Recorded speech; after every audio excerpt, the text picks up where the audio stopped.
Mas antes eu queria entender uma coisa.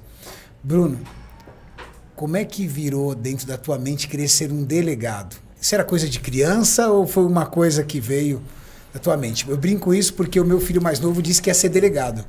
E eu não sei de onde ele tirou isso, mas ele disse que o Thales quer ser delegado. E ele fala que ele quer ser delegado. Essa história de ser delegado veio com faculdade de Direito ou não? Você tem algum familiar policial, alguma coisa? Não tenho nenhum familiar policial e nenhum familiar político também. Então, assim, foi o primeiro aí da minha família a ingressar na polícia e na política. E, cara, foi na faculdade.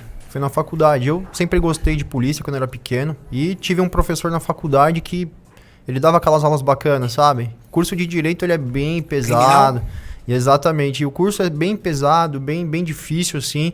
E quando tinha aula desse professor, as coisas eram mais leves. Ele é delegado de polícia, Dr. Desgualdo, um cara que é referência na Polícia Civil. E a partir disso eu comecei a olhar, falei, meu, é isso que eu quero ser. É isso que eu quero pra mim.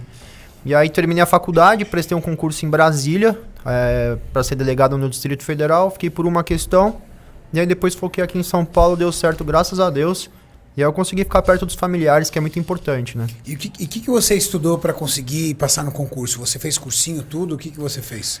Renatão, todo mundo me pergunta, varia muito de pessoa para pessoa, né? Os concurseiros sempre têm essa dúvida, né? Estuda como, quantas horas por dia, varia muito de pessoa para pessoa. No 5º ano de faculdade eu já estudava de tarde.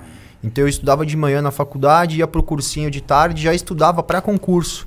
Então isso me ajudou muito a ter uma saída na frente de alguns concorrentes, né? Porque, na verdade, ele está batalhando com outras pessoas. E estudava basicamente aí, né? Alguns resumos, cadernos. E o cursinho ajudou bastante, cara. Mas quem não tem condição financeira, é bom sempre falar, você tendo um bom material de estudo, né? Que é a lei, jurisprudência, alguns resumos, você consegue dar conta do recado, sim. Não é porque você não tem condição de pagar um curso que você não vai conseguir alcançar seu objetivo. Quanto tempo estudando para conseguir passar no concurso? Olha, eu comecei no 5º ano da faculdade e depois que eu terminei a faculdade ainda fiquei 2 anos e meio estudando.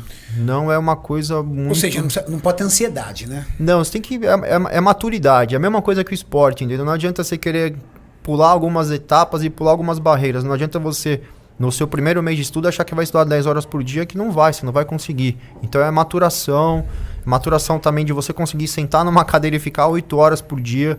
Então eu comecei com 2, depois fui aumentando para 3, 4 e quando eu cheguei na última fase do concurso, de fato, eu estava estudando 14 horas por dia.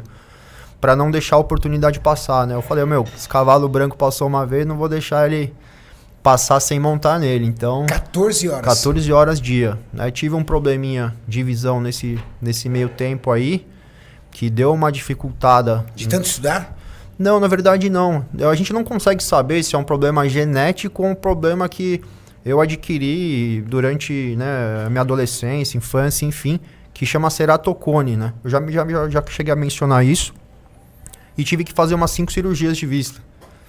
Quase. E você estudando para o concurso? Estudando para o concurso, e aí que eu falo, né? Quem quer arruma solução, não arruma desculpa. Quando eu descobri que, de fato, ou eu ia ter que operar naquele momento, ou eu ia ter que esperar a visão, perder de vez a visão para fazer um transplante de córnea, eu fui achar maneiras de tentar suprir, né, o problema que eu ia ter, me submeter nas cirurgias, ficar uma semana sem enxergar, com dificuldade. E aí comecei a estudar por áudio. Então, caramba! Chegou um momento que você tinha dificuldade de ler e foi pro áudio. Na verdade, depois das cirurgias, eu passei uma semana sem enxergar de fato. Você não consegue enxergar. Então, aí eu pedia para meus familiares comprar alguns CDs com algumas aulas e ficava ali o dia inteiro estudando. E deu certo, cara, assim, foi muito bom, né? Um medo que eu tinha era o exame médico do concurso, mas depois, sendo submetido a essas cirurgias, deu tudo certo, tranquilo, passei tranquilamente. Primeira prova é alternativa. Primeira prova alternativa, segunda fase é dissertação, terceira fase oral, aí tem a psicológica e tem a prova física também. O que tem na prova oral? Na prova oral, cara, é assustador. Assim, para quem quer prestar concurso, é bacana aí fazer uma visita num dia que tiver uma banca, porque é bem assustador. É um monte de examinador sentado, sim, são os caras que são maiores referências da polícia, no meu caso, que era, né? E aí eles ficam fazendo pergunta assim... Chamada oral? Chamada oral. Na lata? Na lata e uma... O problema não é a chamada oral, o problema é a plateia atrás, meu irmão. Pressão. Pressão, 30 pessoas assistindo, porque aí são datas, né, pré-determinadas, e aí os outros concurseiros que estão prestando vão assistir o seu concurso e vão ver sua prova, e você tá lá com uma pressão danada.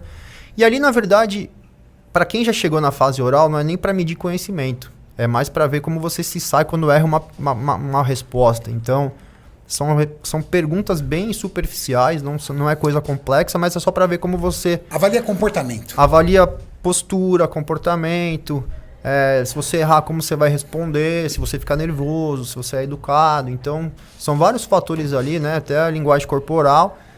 E foi, cara, foi bem. E a nota de corte numa alternativa chega a ser quanto, assim? Cara, na minha prova... A concorrência de 1 para quanto? Milhares, cara. Nossa. É milhares. A primeira fase, a minha nota de corte, se não me engano, foi 72%. Nossa. Aí a segunda é 50%, mas é dissertação. E aí já vai começando a classificação, né? Você tem que estar dentro do número de vagas do concurso. E a oral também, é classificatória. Então é sinistro, assim, sinistro.